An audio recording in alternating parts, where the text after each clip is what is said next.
Ayet-i kerimede ise yine Allahu Teala azze ve celle şöyle buyuruyor. İnnemel mu'minun ihvetun, yani bütün müminler kardeştir diye bize bir emri ilahide bulunuyor.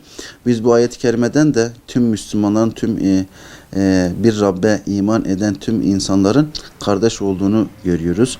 Yani malı olanla mal olmayan arasındaki uçurumu İslam kaldırıyor. İkisine kardeş olduğunuzu bize gösteriyor. Bu şekilde insanlar arasındaki denge de kurulmuş oluyor. Çünkü zengin olan malını dağıttığı zaman, malını ihtiyaç sahiplerine verdiği zaman o aradaki biz maddi dengeyi de bir nevi korumuş oluyoruz. Bu sefer insanlar arasındaki o uçurumu kaldırmış oluyoruz. İslam'ın başka bir Allah Resulü Aleyhisselam başka bir hadis-i şerifinde buyuruyor.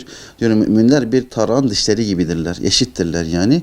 Müslümanlar da bu yardımlaşma sayesinde birbirleriyle denk olduğunu, aralarında hiçbir farkın olmadığını bize çok güzel, net bir şekilde gösteriyor. Bu minvalde yardım derneklerinin de yapmış olduğu faaliyetler bunun bir neticesidir. Biz yapmış olduğumuz faaliyetlerle insanlar arasındaki dengeyi kurmaya çalışıyoruz, dengeyi sağlamaya çalışıyoruz. Çünkü biz burada yardıma gittiğimiz zaman, ailelere gittiğimiz zaman ailelerin üstünde bir mahcubiyet görüyoruz, bir ezilmişlik görüyoruz. Tabii biz bunu Allah rızası için yaptığımız için biz bunları da ailelere bildirdikten sonra ve ailelere yakın o kardeşlik duygusunu hissettirdikten sonra artık ailelerin de o bize bakış açısı değişiyor. Yani sadece yardım alanların yani ezik olmadığını, mahcup olmadığını biz onlara gösteriyoruz ve bu minvalde de onların toplumda daha iyi bir yer etmesini sağlıyoruz. Üzerindeki o çekingenliği kaldırmış oluyoruz. Yani, zekatın kelime manasına baktığımızda temizlemek manasına geliyoruz. Zekat bir nevi o malın temizliğidir. Tabi aynı zamanda malın temizliği olması sebebiyle insanın üzerindeki bazı kötü huyları da, bazı kötü alışkanlıkları da temizleyen bir olgu olduğunu biz biliyoruz. Genelde zekat veren insanlar bilindiği üzere zekatlarını birinci elden kendileri vermeyi düşünüyorlar. Böyle bir olguya kapılıyorlar. Biz bunu toplumsal bir olgu olarak baktığımızda bazı insanlar bu durumu içselleştiriyorlar. Kendi etrafındaki insanlara zekatlarını vererek mağdur olan insanları unutuyorlar. Akraba, eş, dost derken ihtiyacı olmayan insanlara da zekat verebiliyorlar. Toplumsal açıda biz diyoruz ki eğer biz zekatımızı kendi elimizle değil de farklı kurum ve kuruluşlarla, güvendiğimiz farklı kurum ve kuruluşlar aracılığıyla eğer insanlara dağıtırsak hakikaten bu zekatı alan kişinin de bir nevi o insanı gördüğü zaman yani bir mahcubiyet yaşamamasını sağlıyor. Bu minvalde de zekatını veren insan da yani hak eden birine gittiğini ve fakat o hak eden insanın kimin olduğunu bilmemesiyle beraber bazen belki aynı ortamda beraber oturup rahatça muhabbet edebiliyorlar. Bununla beraber biz biliyoruz ki Allah-u Teala Kur'an-ı Azimüşşan'da birçok mali ibadetten bahsediyor. Az önce bahsettiğimiz gibi zekattır, infaktır, fitredir, sadakadır. Bunun gibi birçok, hatta İsar var, bunun en üst derecesinde olan İsar var.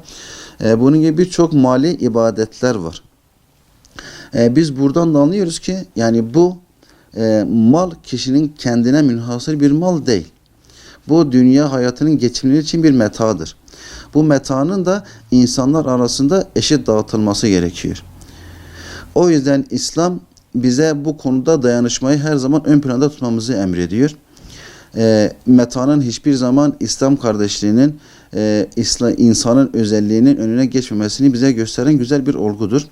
Biz de dernek olarak insanlar arasındaki bu dayanışmayı sağlamak için yapmış olduğumuz yardımları genel itibariyle verdiğimiz zaman kişinin bilmemesine gayret gösteriyoruz. Bu şekilde de kurmuş olduğumuz o İslam kardeşliğinden ötürü bazı ailelerimizle burada çok rahat bir şekilde muhabbet edebiliyoruz.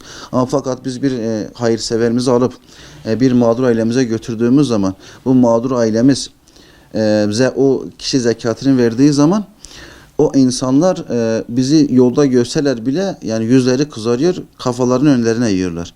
Fakat biz dernek olarak gidip birebir kendimiz teslim ettiğimiz zaman yardımını ve bir hayırsever bunu size gönderdi, Allah için kabul edin, ona bol bol dua edin dediğimiz zaman o insanı biz onun dışında da derneğimize gelip bizle beraber sohbet ettiğini, bizle beraber çay içtiğini biz görebiliyoruz. Biz Van merkezle sınırlı kalmıyoruz. Van'ın ilçelerine de gidip yardım faaliyetlerimizi anlatıyoruz. Orada da insanların zekatlarına talip oluyoruz ve bunları da nerede kullanacağımızı biz onlara birebir anlatıyoruz. Dernek olarak yapmış olduğumuz yardımları sistematik bir şekilde yapıyoruz. Kesinlikle tespitli bir şekilde yardım faaliyetlerimiz yürütülüyor ve bu sizin vermiş olduğunuz bu hayırları, sadakalar, fitrileri, zekatları biz derecelendirmiş olduğumuz, kendisinin mağduriyetinden emin olduğumuz insanlara eşit miktarda dağıtıyoruz.